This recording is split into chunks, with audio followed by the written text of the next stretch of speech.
des projets audiovisuels, des ouvrages qui sortent, etc. Parce que ça fait partie de ce renouveau, de cette renaissance de l'union, de l'unionisme. Hein. Et donc, plus de voix il y a, plus de témoignages avec différents médias. Hein. Même des témoignages aujourd'hui avec les photos, les trucs, enfin, tu vois, sur Instagram ou les réseaux sociaux ou Facebook ou peu importe. C'est important parce que pour les gens qui suivront, les unionistes dans 50 ans, il y aura des traces. Et au travers de ces différentes traces, les bouquins, le son, l'audiovisuel, etc., ils auront les différentes couleurs. Hein, ils auront voilà, l'histoire de l'union, de l'unionisme, du supporterisme à l'union, sera racontée de différentes façons. Et ils auront ce témoignage-là. Que par exemple, nous qui nous intéressons à l'histoire de l'union, on a malgré tout des sources, mais il n'y en a que très peu de sources. Elles sont connues. Alors parfois on trouve, ça est arrivé avec Yves récemment, on trouve des témoignages, des choses de gens dont l'arrière-grand-père ou le grand-père vient de décéder et son père déjà, dans les tiroirs, ils ont trouvé des choses sur l'union, etc. Et il y a des cahiers que cette personne qui maintenant avait 90 ans, peut-être quand elle était enfant, avait récolté des photos, des articles de journaux, etc. Enfin, donc il y a des traces il y a des choses qui sortent de l'histoire, qui ressurgissent tout le temps, quelques-unes, pas souvent, mais il y a des choses qui ressurgissent, tu vois, et qui permettent de comprendre un peu, comment, à l'époque, les gens n'avaient pas, évidemment, le monde digital que nous avons aujourd'hui, et donc, qu'est-ce qu'ils faisaient ? Sur un cahier, ils collaient des articles de journaux, des photos Panini, et ils notaient à la main les résultats ou des choses comme ça, quoi. Mais c'est très intéressant, évidemment. Ça raconte quelque chose par rapport à une histoire à un moment donné et un supporterisme de l'époque, des années 50 ou des années 40 ou 30, tu vois. C'est vraiment, voilà. Donc, mais c'est vrai que quand on va derrière, quand on remonte dans le temps, on peut se poser la question. Il y a quand même, c'est étonnant, il y a très très peu d'images filmées de l'Union. Il y en a très très peu.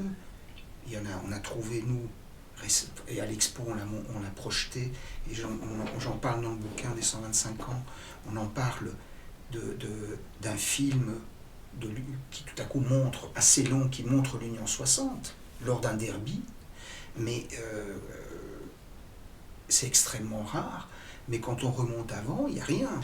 Il y a des photos, il y a des gens, mais c'est-à-dire qu'on manque de sources, on manque de photos. Par exemple,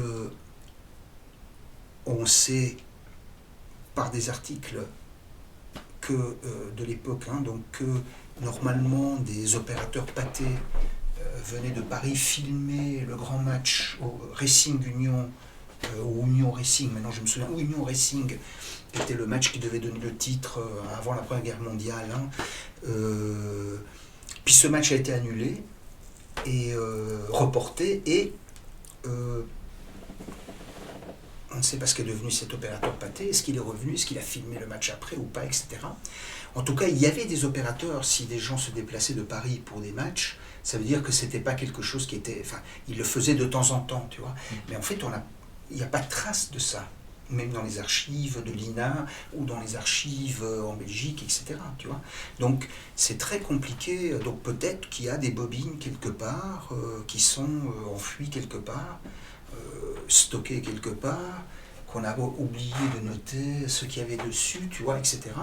Et qui sont des bobines d'opérateurs de l'époque. En plus, bon, le film de l'époque, il faut quand même savoir que c'est quand même c'est encore la péloche qui brûle, donc c'est des trucs inflammables, c'est des choses super fragiles, etc. Mais c'est pour dire que malgré tout, c'est très très compliqué d'avoir des images de l'époque, des témoignages, et même des témoignages.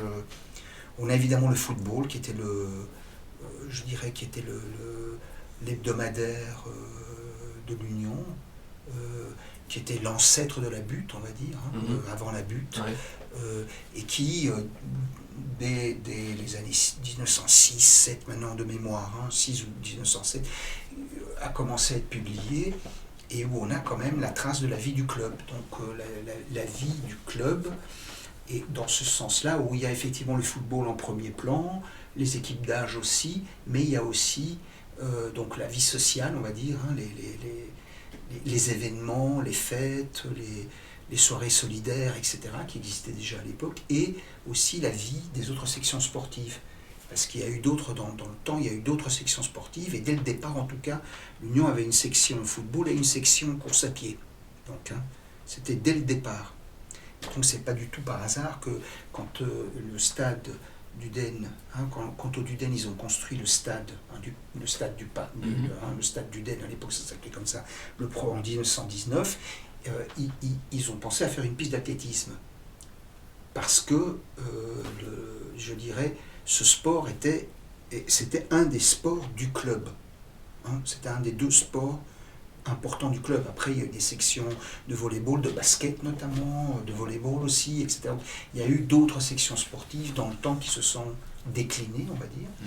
Et quand on voit, par exemple, la façade qui est classée, la façade qu'on voit aujourd'hui du Duden, elle date de 1926, et quand tu vois les bas-reliefs qui ont été faits, les sculptures, ça représente à la fois le football et l'athlétisme. C'est bien la preuve que dès le départ, et donc là on est, je dirais, une trentaine d'années après, à peu près 30 ans après la fondation du club, que ces deux sports sont les sports rois. Donc il y a une tradition, tout ça, c'est des choses que quand tu as ce football qui était cette publication qui permet malgré tout d'avoir une trace de compte-rendu de match, de l'ambiance de l'époque, voilà. Après, bien évidemment, c'est une source. Après, tu as d'autres sources, tu as la vie sportive, qui était l'organe officiel de la fédération belge. Tu as aussi parfois les journaux, parce que si au départ, il y a très peu de traces sur enfin, il y a très peu c'est vraiment très petit dans les journaux, les résultats de foot, pas juste pour l'Union, les résultats de foot en général. Très vite, le football, mais vraiment très très vite, en quelques années, est devenu le sport roi, on va dire. Et donc forcément, après, on trouve de plus en plus de journalistes qui suivent, et donc de comptes rendus de matchs dans différents journaux. Donc ça, évidemment, ça permet. Mais ça reste des comptes rendus de matchs. C'est pas nécessairement enfin oui, ils traduisent parfois l'ambiance qu'il y avait dans les stades, le truc, etc. Parfois la couleur, entre supporters, etc. Oui, mais, et ça c'est intéressant, mais voilà, c'est pas la même chose que ce qu'on a aujourd'hui, puisque aujourd'hui, malgré tout, n'importe qui peut tout à coup construire un témoignage autour de sa passion, de l'Union, de comment il vit le match. D'ailleurs, il y a des blogueurs qui ont fait ça aussi sur l'Union. Il y a des gens qui viennent de l'étranger pour filmer, tu vois, qui se filment à l'Union pendant qu'ils voient le match, ou ailleurs, ou dans d'autres stades. Donc ça veut dire que, en fait, c'est devenu beaucoup plus, comment dirais-je, fréquent. Donc on a des... C'est aussi un peu la technologie qui a permis ça aussi. Parce qu'aujourd'hui, tout le monde peut... Le matériel est accessible à tout le monde et finalement ça a démocratisé, je dirais, la création de contenu. Bien sûr, et ça aussi, c'est tout ce monde digital a conduit aussi, par exemple, à la disparition du journal La Butte, le papier, et du journal tout court, parce que voilà, il n'y avait plus la nécessité du match day programme, comme on dit, et aussi d'avoir ce support-là, qui était quand même quelque chose, il y a encore 20 ans, qui était quelque chose que les gens recherchaient. Donc le jour de match, les gens achetaient La Butte, voilà, ils allaient acheter leur hamburger, et ils avaient La Butte, leur bière, et ils regardaient le match dans les pourtours du parc d'Uden, quoi. Oui, puis il y avait une époque aussi où les gens, si les gens n'allaient pas au stade, ils ne voyaient pas le match. Aujourd'hui, n'importe qui peut voir le match à la télé. C'est vrai. Disons que dans le cas de l'Union, c'était d'autant plus vrai qu'on joue en troisième division, quoi. Donc, la plupart du temps, non. Et même en deuxième division, les matchs n'étaient pas diffusés. Ouais.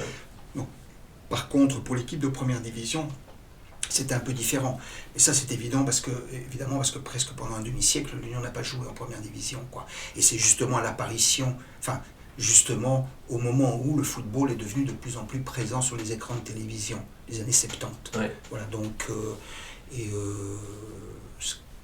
d'ailleurs, voilà, donc ça c'est juste une remarque, mais c'est une remarque qui est importante par rapport à l'histoire du club, tu vois, parce que c'est pas par hasard que l'Union a décliné à ce moment-là, au niveau, je dirais vraiment comme projet sportif, et aussi comme projet de club, si tu veux, parce que tout simplement les dirigeants de l'époque, depuis quelques années déjà, ne comprenaient pas les mutations, le changement de peau du football, pas seulement du football joué sur le terrain, donc le football total des Hollandais, par exemple, tu vois, l'Ajax et tout, mais aussi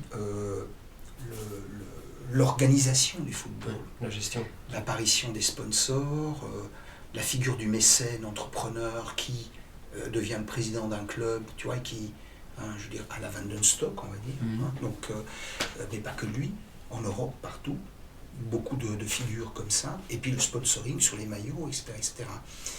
Et ces choses, toutes ces transformations, et les transformations dans les méthodes d'entraînement et de jeu, tout ça, donc ce passage au professionnalisme n'a pas été effectué à l'époque, où il a été raté, on va dire.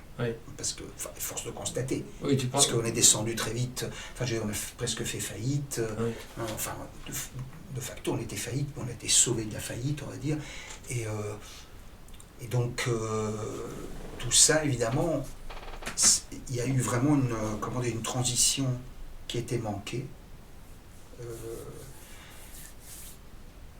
Et puis on a vécu ce long déclin parce qu'on a subi évidemment les contre-coups financiers de ce problème, et le fait après de ne pas trouver, de trouver surtout le soutien, je dirais, de la commune de Saint-Gilles, qui a permis au club de se maintenir, de continuer à exister, mais évidemment avec des moyens limités, etc. Et aussi c'était très compliqué, si tu veux, le sponsoring, etc. C'était très... Donc le passage au professionnalisme n'était plus vraiment faisable, quoi. Il a fallu attendre toutes ces dernières années pour avoir de nouveau ce changement. Et donc, et je dois dire que on a vraiment... Parce qu'il y avait un passage entre un ancien monde et un nouveau monde, et que donc des nouvelles formes de gestion du football qui n'ont pas été comprises, tu vois. Et ce qui est bien maintenant, c'est que avec le processus qui s'est mis en route vers le football professionnel, de ces, disons, 10 dernières années maximum, en tout cas, avec les investisseurs anglais, est arrivé aussi un savoir, un know-how, une connaissance du football d'aujourd'hui, de la gestion du football d'aujourd'hui. Pas seulement de la gestion financière, évidemment, mais aussi de la gestion sportive, notamment l'analyse des datas, etc. etc. Donc il y a des compétences qui sont arrivées qui n'étaient pas là. Et en fait, l'Union s'est trouvée, voilà, paradoxalement, 50 ans après, s'est trouvée en avance par rapport à d'autres clubs, alors qu'il y a 50 ans, elle était en arrière. Aussi, je pense, ça c'est une bonne opinion, elle était aussi en arrière parce qu'elle vivait sur son vécu. Donc parce que les dirigeants de l'époque étaient, notamment le président Émile Hans, mais aussi les autres dirigeants de l'époque étaient des personnes qui... Émile Hans, c'est un des grands joueurs de l'Union, une des grandes personnalités de l'Union, déjà avant la Première Guerre mondiale. Il a fait ses classes d'âge scolaires, à l'Union et tout. Il a été en équipe première, il a gagné les titres, après la guerre il était dans l'équipe qui a été championne olympique pour la Belgique. Donc tu parles quand même d'une personnalité du football des années 10, 20 en Belgique. Okay. Et là tu parles de quelqu'un qui est à la tête du club dans les années fin 50, 60. Donc c'est-à-dire 40 ans après, avec un football qui est en train de changer, qui a complètement changé, à la fois dans sa nature, comme je disais tantôt, d'organisation, économique, de gestion, mais aussi dans le mode de pensée, dans le mode d'entraînement, etc., etc. Le football que lui avait connu comme joueur n'était plus le football qui était pratiqué. Il ne jouait plus avec, quoi, on va dire. Et je pense que lui, et puis les autres membres du comité, étaient des gens qui étaient encore, comment dirais-je, il y avait certainement, il a dû y avoir un péché d'orgueil, quoi, par rapport à l'histoire de l'Union, parce que quand même, à l'époque, dans les années, même dans l'après-guerre, 40-50, même si l'Union connaissait des difficultés, commençait à connaître des difficultés, c'était quand même, ça restait le club le plus titré de Belgique, ça restait le plus grand club de Belgique. Donc il faut bien se rendre compte qu'on ne parle pas d'un club marginal, etc. On parle du plus grand club de Belgique, le plus titré, le plus suivi. Et donc, ils se sont probablement, comment dirais-je, ils se sont enfermés dans leur château fort, et ils se sont dit dans leur tour, dans leur donjon, ils ont dit, ici nous on sait ce qu'on fait parce que nous on connaît le football, tu vois, oui, vous le connaissiez, mais vous ne le connaissez pas, parce que le football change. Un manque de vision en fait. Oui, et puis c'est vraiment des époques, quoi. Et donc, et je pense que dans les clubs de football, il y a ça aussi, hein, il y a des périodes, etc. Et s'il y a des clubs qui continuent à être toujours en avant, c'est parce qu'ils arrivent à renouveler leur cadre dirigeant et aussi à s'adapter au changement, hein, voilà, de ce sport.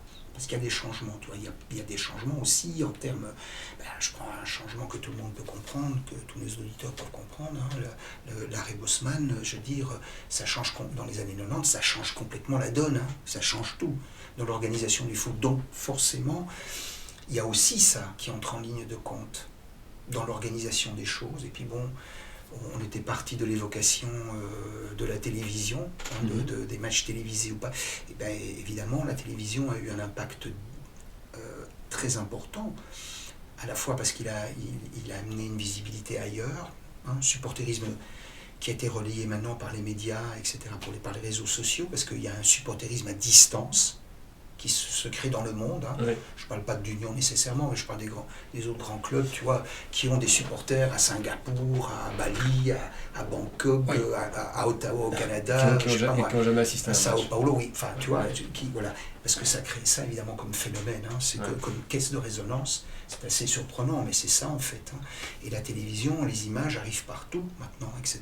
Donc il y a cet enjeu-là aussi, je dirais bêtement économique, et puis la télévision, je dirais, a empiété sur le football et quelque part est en train de définir les règles du football, parce que la VAR, c'est une invention de la télévision et ça transforme complètement le jeu. C'est en train de transformer le jeu, et la télévision dicte, tu vois. Donc il y a un moment donné, il est possible qu'ils arrivent à dire il faut des pauses techniques. Le coach peut demander un time-out comme au basket. Tu vois. Pourquoi ? Parce que ces 2 minutes-là, on va passer de la publicité. Voilà. Tu vois. Ouais. Et on va couper le jeu comme ça. Donc, il y a vraiment une emprise du monde. Une ingérence des médias dans le sport. En fait. Et en tout cas, la télévision façonne beaucoup le sport. Ouais. Bien entendu, notre sport, on va dire. En tout cas, le et sport en même temps, de haut niveau, hein, le sport professionnel. Il se permet de le faire parce que c'est la télévision qui finance, en fait, quelque part aussi. Ça représente une bonne partie des revenus des clubs. Bien sûr. Mais oui, mais c'est évidemment, c'est ça aussi, c'est que les clubs ne veulent pas... parce que, même à l'Union, les revenus de télévision sont importants, tu vois, parce que, indépendamment du fait que notre stade est limité, donc le nombre de places est limité, etc., bien entendu.